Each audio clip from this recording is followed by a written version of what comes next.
இருக்கிறாங்க. ஸோ வாரம் வாரம் அவங்களுடைய படங்கள் ரிலீஸ் ஆகிட்டு இருக்குது அண்ட் ஒவ்வொன்றும் வந்து சக்சஸ்ஃபுல்லா கொடுத்துட்டு இருக்கிறாங்க. ஸோ இட்ஸ் சக்தி ஃபிலிம் ஃபேக்டரியினுடைய நிறுவனர் திரு சக்திவேலன் அவர்களை பேசுமாறு கேட்டுக்கொள்கிறோம். அனைவருக்கும் வணக்கம். கண்ணப்பா முதல்ல சரத் சார் தான் அது ஆரம்பிக்கணும். திடீர்னு ஒரு நாள் ஃபோன் பண்ணாங்க, கண்ணப்பா படம் தமிழ்நாடு ரிலீஸ் பண்றீங்களா? சார் என்ன சார் கேட்குறீங்க, ஒரு பேன் இண்டியா ஃபிலிமு சார், அது ஆப்பர்ச்சுனிட்டி சார். இது நீங்க சொல்றது வந்து ஆப்ஷன் கிடையாது, ஆப்பர்ச்சுனிட்டி அப்படிங்கிற லெவலில் நான் ஸ்டார்ட் சொன்னேன். இல்லை ஆக்சுவலா வந்து தமிழ்நாடு ரிலீஸ் பத்தி நான் பேசிக்கிட்டு இருக்கும் பொழுது நான் உங்க பேரை சொல்லலாம் அப்படின்னு யோசிச்சேன். நான் உங்கள்கிட்ட சொல்லாம சொல்லக்கூடாதுன்னு சொல்லிட்டு ஜஸ்ட் கால் பண்ணேன். கண்ணப்பா படம் தமிழ்நாடு நல்லபடியா ரிலீஸ் பண்ணி கொடுத்துருங்க. ஏற்கனவே வந்து சார் வந்து என்னோட ஒர்க்கை வந்து போர்த்தொழில் பரம்பொருள் இதுல எல்லாமே பார்த்துருக்காங்க. அந்த நம்பிக்கைன்னு நினைக்கிறேன். Thank you Sarathkumar sir. இது சொல்லி முடிச்சுட்டு திரும்பி இமீடியட்டா கால் பண்ணாங்க. நான் அங்க சொல்லிட்டேன், தமிழ்நாடு நீங்க பண்ற மாதிரி இருக்கும், மற்ற விஷயங்கள் நீங்க நேரடியா பேசிக்கோங்க அப்படின்னு. யூஸ்வலா வந்து ஒரு நெகோசியேஷன் இருக்கும், எல்லாருக்கும் தெரிஞ்சது தானே. இதோட இது என்ன மாதிரி பண்ண போறோங்கிறத பத்தின ஒரு நெகோசியேஷன் இருக்கும். அதை எதிர்பார்த்து சரி வந்து யார்கிட்ட கால் வரப்போகுது அப்படின்ட்டு இருந்தேன். அப்போ ஒரு கால் வந்துச்சு.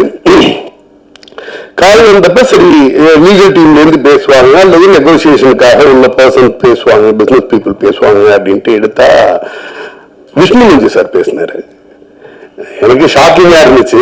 ஒரு மிகப்பெரிய பேன் இந்தியா ஃபிலிமோட ஹீரோ நேரடியா போன் அடிச்சுட்டு தமிழ்நாடு நீங்க ரிலீஸ் பண்றீங்க அப்படின்னு சொல்லிட்டு ரெண்டு வார்த்தை மட்டும்தான் சொன்னாரு.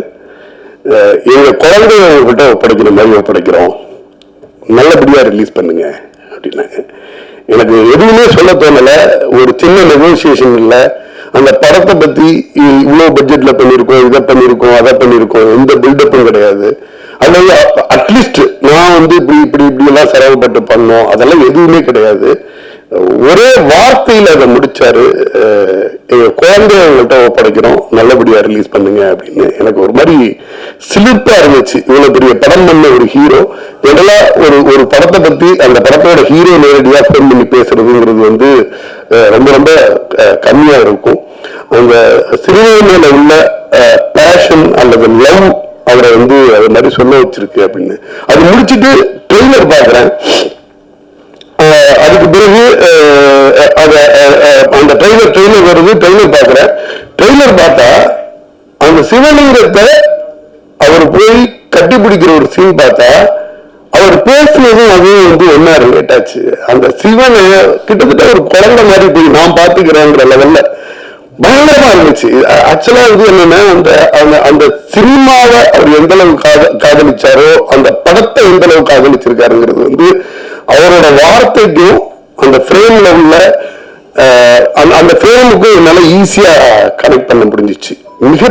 மிகப்பெரிய ஸ்டார் காஸ்ட் எல்லாம் சேர்ந்து ஒரு பெரிய பொருட்செலவுல பண்ணப்பட்ட படம்.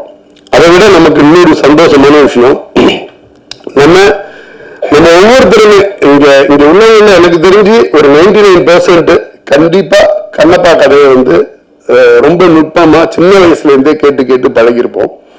நமக்கு வந்து இப்ப இன்னைக்கு பொன்னியின் செல்வமா இருக்கட்டும், அந்த காலத்துல வந்த சம்பூர்ண ராமாயணமாக இருக்கட்டும், அல்லது மகாபாரதத்தை தழுவி எடுக்கப்பட்ட திரைப்படங்களா இருக்கட்டும், காலங்காலமா நம்ம கேட்டுக்கிட்டு இருக்க கதைய பெரிய ஸ்கிரீன்ல நமக்கு பிடிச்ச ஆர்டிஸ்டோட பார்க்கும்பொழுது அந்த ஆடியன்ஸுக்கான கனெக்ட்ங்கிறது வேற ஒன்னா இருக்கு.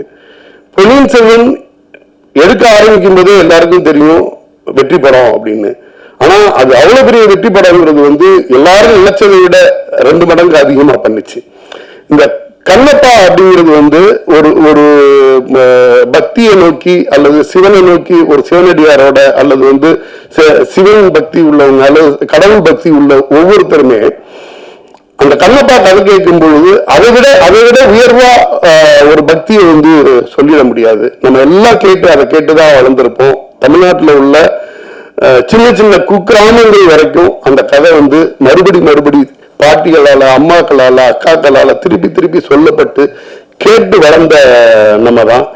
அதை வந்து மிக சின்ன லெவல்ல பண்ணாம ரொம்ப பிரம்மாண்டமா பண்ணிருக்காங்க. பேன் இந்தியா ஆர்டிஸ்டா இன்னைக்கு வந்து ஹிந்தில இருந்து, தெலுங்குல இருந்து, மலையாளத்துல இருந்து, கன்னடம்ல இருந்து அவ்வளவு ஆர்டிஸ்ட் தமிழ் இண்டஸ்ட்ரியில இருந்து நம்ம சரத்குமார் சார் வந்து அவரோட ரோல் வந்து ட்ரெய்லர்லயே ரிவீல் பண்ணிட்டாங்க. எனக்கு ரொம்ப ஒரு ஒரு ஒரு தலைவன், கடவுள் மேல ரொம்ப பக்தியா இருக்கக்கூடிய ஒரு தலைவனுக்கும் தன்னோட பையன் பெரிய அளவுல பக்தி மார்க்கத்துல இனிஷியலா இல்லாத ஒருத்தருக்குமான ஒரு கனெக்ஷனை ஸ்டார்ட் பண்ணி ஓபன் பண்ணாங்க ட்ரெய்லர்லயே. ஆலயம் ப்ரொடக்ஷன்ல தசரதன்னு ஒரு படம் சார் ஹீரோவா பண்ணியிருப்பாங்க. அதுல வந்து ரொம்ப சாத்தியத்தை சொல்லிக்கிட்டு இருக்க சிவகுமார் ஐயாவுக்கு பையனா ரொம்ப ஆக்ரோஷமா ஒரு போலீஸ் அதிகாரியா வருவாரு சாரு. அது வந்து ஒரு அந்த காலகட்டத்தில் இருக்கக்கூடிய கரண்ட்ல உள்ள ஒரு ஸ்டோரி. பழைய இது பார்க்கும்பொழுது எனக்கு வந்து சிவகுமார் சாரோட பையனா நடித்த சரத்குமார் சார் இன்னைக்கு வந்து விஷ்ணுமஞ்சி சாரோட அப்பாவா ஒரு தலைவனா ஒரு ஒரு முக்கிய இடத்தோட ஒரு கூட்டத்தோட குழுவோட தலைவனா ரொம்ப அழகா எனக்கு கனெக்ட் ஆச்சு. அது என்னென்ன சாதாரணமாவே அந்த மாதிரியான ஒரு கேரக்டர் வந்து ரொம்ப அழகா பண்ணிட்டு போகக்கூடிய ஆள் சரத்குமார் சார். அது ரொம்ப பொருத்தமாகவும் இருந்துச்சு. இந்த திரைப்படம் பட்டி தொட்டி எல்லாம் வந்து மிகப்பெரிய அளவுல வெற்றி பெறணும். இது வந்து என்னன்னா ஒரு உயர்ந்த நோக்கத்துக்காக ஏதோ சும்மா ஒப்பைத்தலோ இதுவோ இல்லாம நிறைய உழைப்புகளோடையும் கனவுகளோடையும் தயார் பண்ணியிருக்காங்க. ஜெனரலா நம்ம எடிட்டர் ஆண்டனி சாரோட கத்திரி மட்டும்தான் பேசும். அவரே இவ்வளவு நேரம் பேசியிருக்காருன்னா அது வந்து என்னன்னா படத்துல விஷயம் இல்லாம அவ்வளவு நேரம் பேச மாட்டாரு. ஆக்சுவலா இந்த படத்தோட கிளைமேக்ஸ் 1 hour கூஸ் பம்ப் அப்படின்னு சொல்லி ஒரு எடிட்டர் சொல்றது, அது மற்ற எடிட்டரை கூட சொல்ல வச்சிடலாம், அவரை சொல்ல வைக்க முடியாது. அவர் 2 வாரத்துக்கு மேல பேச மாட்டார். எனக்கு தெரிஞ்சு அதிகமா பேசி நான் அவரை பார்த்தது இந்த ஸ்டேஜ்ல தான். சம்பத்ராம் சார் நான் சோசியல் மீடியால பார்த்துட்டு இருப்பேன். இப்ப இல்ல, இந்த படத்தோட சின்ன அப்டேட் இருந்துச்சுன்னா கூட அதை வந்து பயங்கரமா எடுத்து பிரசன்ட் பண்ணிட்டு இருப்பாரு. ஒரு ஆர்டிஸ்டா அவரோட கேரக்டர் அதுல இருந்துச்சுன்னா கூட அந்த படத்தை அவ்வளவு லவ் பண்ணதுனாலதான் அந்த படம் வந்து எவ்வளவு முக்கியமான படம்ங்கிறது அவருக்கு தெரிஞ்சிருக்கு. அத்தனை தரம் திருப்பி அந்த சோசியல் மீடியால எடுத்து அதை வந்து புஷ் பண்ணிக்கிட்டே இருப்பாரு. நான் நிறைய உங்களோட ஸ்டேட்டஸ்ல இருந்து எல்லாமே பார்த்திருக்கேன். இந்த படத்தை நிறைய நீங்க வந்து புஷ் பண்ணிட்டே இருப்பீங்க. ஒரு நல்ல படம், மிகப்பெரிய உழைப்பை போட்டு பண்ணக்கூடிய எல்லா திரைப்படத்துக்கும் பத்திரிகையாளர்களுடைய சப்போர்ட் வந்து ரொம்ப நல்லாவே